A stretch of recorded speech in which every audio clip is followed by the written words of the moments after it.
Greetings and salutations, everyone. I am, as always, darthdevious. I went to a TFW 2005 Transformers meetup today, and this is one of the things I was able to get. No, I didn't pay anything extra for it than what you get in retail. These guys are good. We don't screw each other over. So here we got the Transformers Prime Robots in Disguise Soundwave with Laserbeak. Okay. Here's his tech specs if you want to read them. Okay. Back of the box. Product shots and all that. Here's his little bio if you want to read it. You can pause it. Alright. Let's see.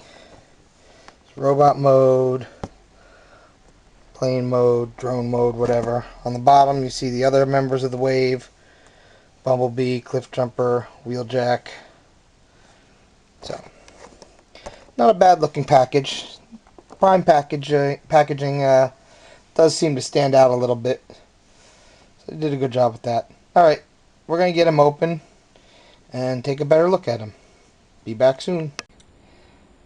So here we have Soundwave out of his packaging and in his Predator drone mode, which is what he's supposed to be. The front half looks okay. You got a molded landing gear there, but nothing in the back. I mean, the underside, yeah, there's a lot of robot kibble. And this is where Laserbeak stores. So, yeah, he's okay. And he's got some purplish pink highlights here and there. I don't know why, but it is what it is. So we'll get him transformed and take a look at his robot mode. Transforming Soundwave is actually kind of simple. First, untab the wings, flip them over, and move them into position to where they'll be for his shoulders. Flip up his hands from underneath the wings. Then rotate him at the elbows, then at the shoulders to free up everything.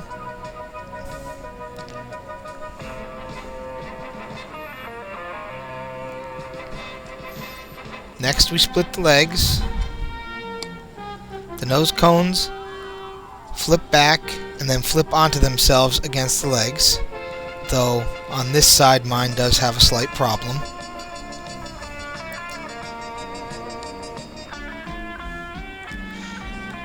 Next, the underside of the nose cone becomes the heel spurs, and you can flip his feet down.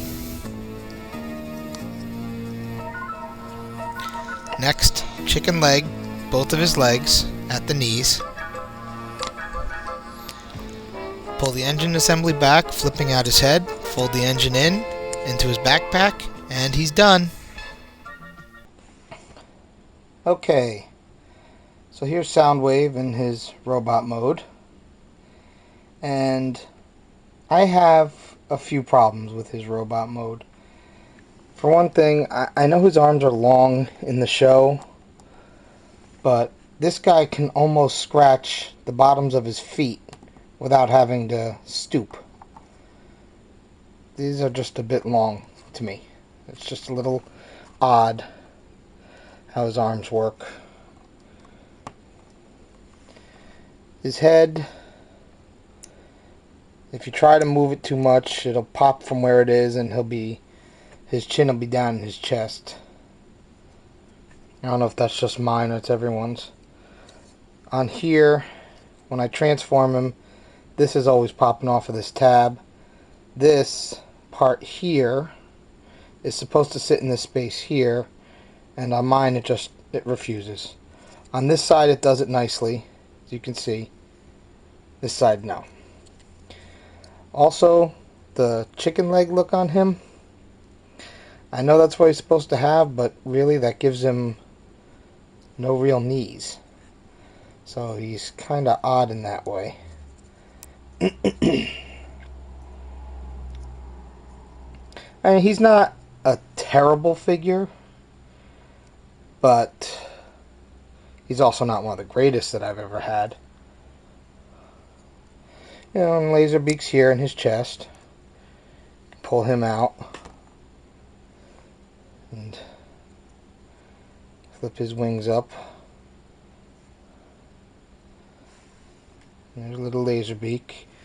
And yeah, he can hold him on his arm.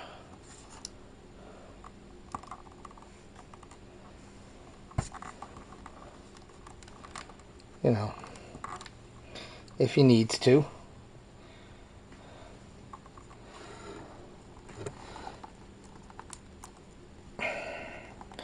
His feet don't exactly hold him very well. And he's got some weird articulation. And he's got a lot of joints up here in his arms. I mean, they go in and out here. They rotate all the way around. There's a ball joint here. And then he's got another elbow joint here. So he can actually scratch his own back. Because this joint here. So yeah, he can scratch his own back, give himself a pat on the back. You know. All that good stuff. And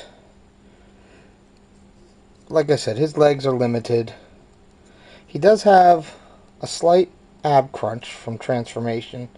He does have a waist joint, which is nice. Not a lot of these guys have real waist joints. So, put him there. Put him back a little bit. That's another thing. No matter how I stand him, it always looks like he's leaning to one side. So I'll put him there.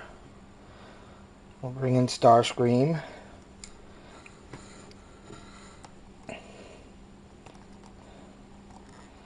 If I can get Starscream to stand, there we go. Let's tilt up a little bit. Move over, and then we'll bring in their boss.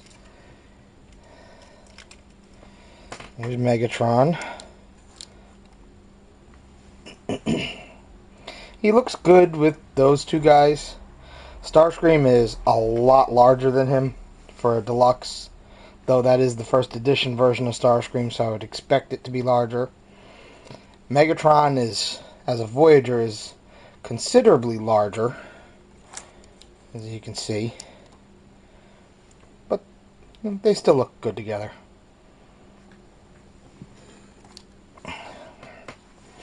So, should you get Soundwave? Well, if you're a fan of the character on the show and you really want him in your collection, go for it. But honestly, he doesn't impress me as much as I thought he would. And for me, he's probably just going to stand there with Starscream and Megatron. That's about all I'm going to do with him. Alright, so that's going to be it for this. Till next time. Oh, one last thing before I go. There's a new website out there, and I want you guys to check it out. I'll put link down below. There's also a Facebook page they have for the website. It's g1er.com.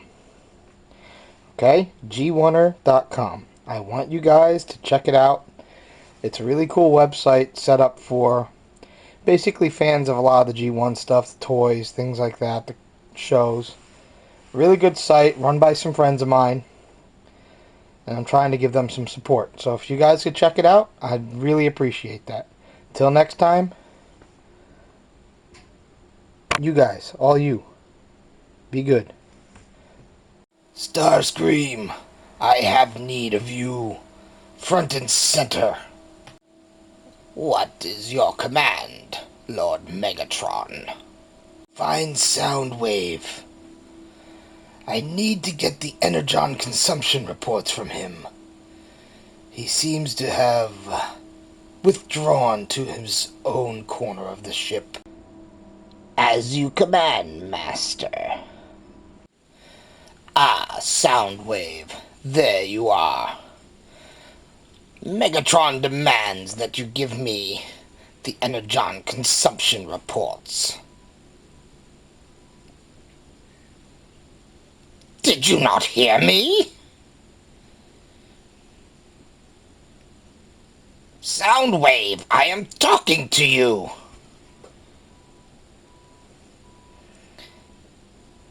Answer me, you bucket of bolts! I'm your commanding officer! Ouch! So that's a no then. Very well.